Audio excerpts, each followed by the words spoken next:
因为自来水公司要进行改善工程，台中市11个行政区对早起10点开始停水36点钟哦，计共是有22万5千户受影响。未早顿的业者透早就开始欠水，洗车业者嘛拍算讲下晡特别休困咯。自来水公司伫台中市81个地点有设临时提水站，按说明仔载暗时10点恢复供水。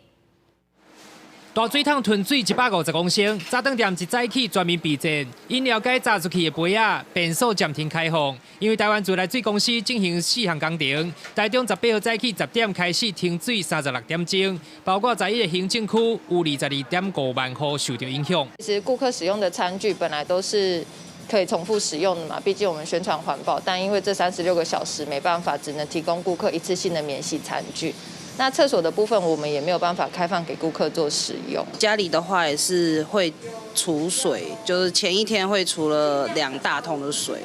然后去烧水再洗澡这样子。民众今日无水通用，但是洗车业者使用高压的水枪，水桶囤水无方便，佮加上烦恼停水前后水质影响到洗车的品质，因此敢若按算营业半工，水塔的水会当用偌济算偌济。水塔可能 用个半天吧，没有办法及时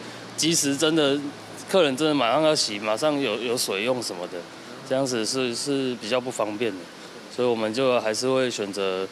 没有营业这样子。自来水公司表示，即个进行的4项工程，甲减压法、送水管改善，也佮有管线改接有关系。除了伫咧全市81位地点设立临时储水站，也加派11台水车巡回补水。据这事件的难斗定的难度。 施工的那个时程都应该比较接近，所以我们这次就是用4合1的方式来办理这次的停水工程。工程影响停水大约21.5万户，降嘛大约1万户。预计19号暗时10点恢复供水，而且会看工程进度顺利无，无排除提早恢复供水。记者台中报道。